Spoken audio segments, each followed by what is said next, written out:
If you're in business today, that means that you are in the people business. Because as a business owner, everything that you do, whether it's a service or a product for your customers, it has to be done through people. As a business owner, you must master workforce management. You need to be able to hire and retain the great people in your organization so that you can do a great job at servicing your customers. It is true that there is a big challenge when it comes to staffing nowadays, and that is why many companies are investing a significant amount of money, time, and effort in trying to replace human beings with robots. And while it is true that the amount of equipment and maybe even robotics has increased significantly, it will never, at least not for a very long time, replace human beings. And for that reason, you need to be able to know how to manage and inspire your people every day, so that they do a great job for you and they're also happy at work, so they don't leave, and you have a high level of retention so that you can be very effective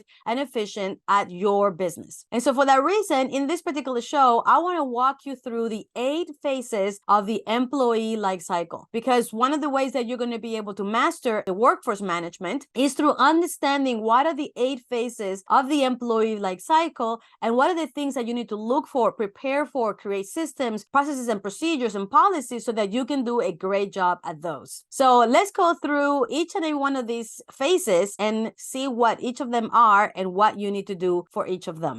Managing people requires a clear set of policies and procedures and processes so that not only are you able to hire great people, but retain them for the long run so that they can do a great job in your business. The longer that the people stay with you, the better your business will operate. So I'm going to go through the 8 phases of the employee life cycle, and each of them have specific things and processes and procedures that you need to put in place so that you can be a great leader, a boss of your people in your organization. So let's start with the first phase of the employee life cycle, and that is the phase of recruiting. Recruiting is a very expensive activity. Sometimes franchisees and business owners do not keep track of how much money they're spending in just trying to find the right people. And so being able to look at that particular phase and understand where you can be the most effective and really spend the time to analyze what are the venues that exist, and they're not all necessarily online social media ads. Sometimes places in the community where you could advertise and recruit better people than you could by simply putting an ad online. So consider that the recruiting phase is more than what you have considered to this point.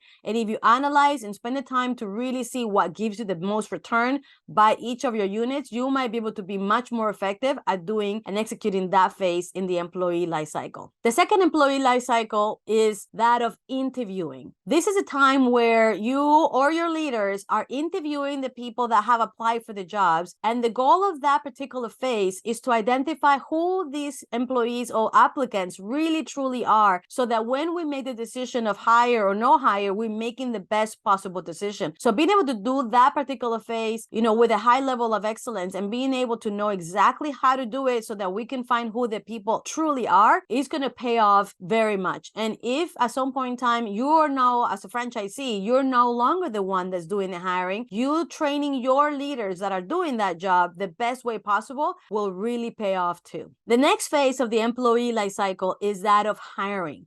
Here is a moment where we are offering the job to this applicant. And in this moment, we are setting what is going to be the employee-employer relationship. Here's where we set the tone of what are the expectations and what are these employees or applicants saying yes to when they're saying yes to this job. Here's where you should spend the time to truly set the tone, have them understand and have clarity of what the job is, what the expectations are. So when they do say yes, they know what they're saying yes to. This is going to be a very important phase in the employee life cycle. And that brings me to the 4th phase of the employee life cycle, which is the onboarding. This is going to be the first chance to give your new employee a great first impression. The goal for the onboarding process is to make sure that at the end of the day, that employee goes home and tells their family or friends what a great company they're working for now and how happy they are that they made the decision. Because if you as an employer do not do the right job and the best possible job on that first day, that's first couple of days with this new employee, the alternative is when that employee goes home, they're going to be saying something much different to the family and friends. And in many times, this is where the employee is already starting to resign from that position, whether they do it physically or they postpone it for a later date. That is why this onboarding phase is so critical, because here's where the employee will determine whether they made the right choice to come and join your organization. So make sure that you make this particular phase of the employee life cycle a great one. These first 4 phases of recruiting, interviewing, hiring, and onboarding is the other 4 phases that we call hiring. This is the 4 phases of the hiring process. The next 4 phases are the phases of the retention process. So the next 4 is really focused on the things that you need to do to make sure that the employees that you have hired are actually going to stay in your organization. So let's go through phase number 5, and that is the phase of training. Now that we have gone over the first initial onboarding, now we need to go into the training phase, and how that experience happens will determine how capable and confident these employees feel at doing their job.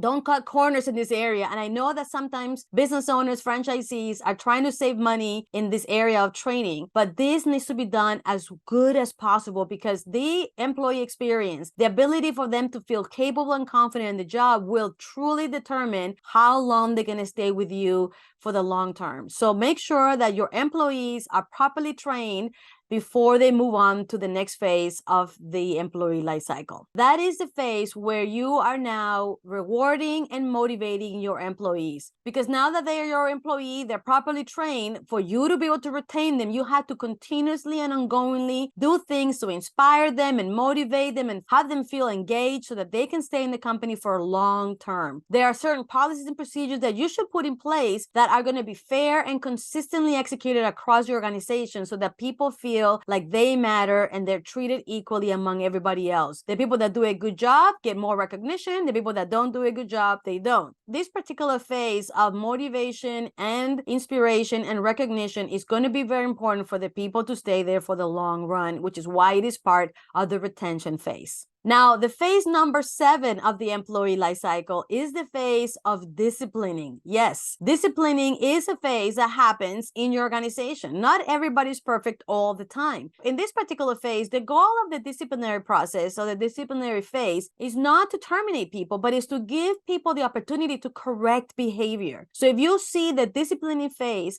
as a way to help people correct behavior, guide them in a strict and professional manner on what are the things that they're doing that are wrong and what are the new expectations of what they should be doing, is going to be critical for you to be able to keep this employee for the long term. Remember, the disciplinary process is not there for you to let go of people. The disciplinary process should be implemented with the purpose to actually retain them and giving them the opportunity to correct behavior so that they can be a long-term team member in your organization. And that brings us to phase number 8 and the last phase of the employee life cycle, and that is a phase of separation. The reality is that not every employee, or should I say very few employees, will stay with you forever. As a business owner and leader in your organization, you need to know how to do this separation the proper way with dignity and respect, whether it is voluntary or involuntary. So it's important that you have a proper policy and procedure in place, not only for you to do, but if you're having your leaders do this particular job, they need to know how to do it the best way possible. So as you can see, there are 8 phases of the employee life cycle. The first 4 are the hiring phases, the last 4 are the retention phases.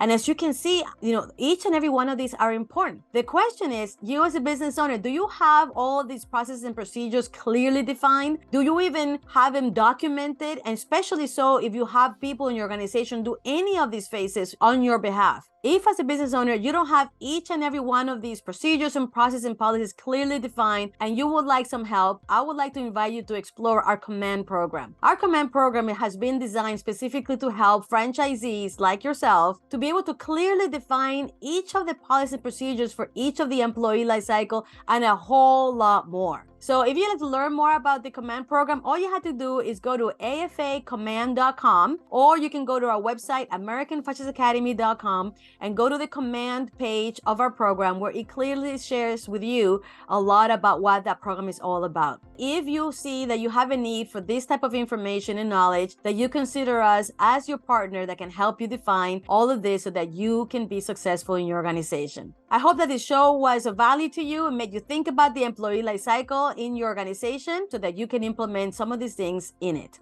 Thank you for being with me in the show. We'll see you in the next one.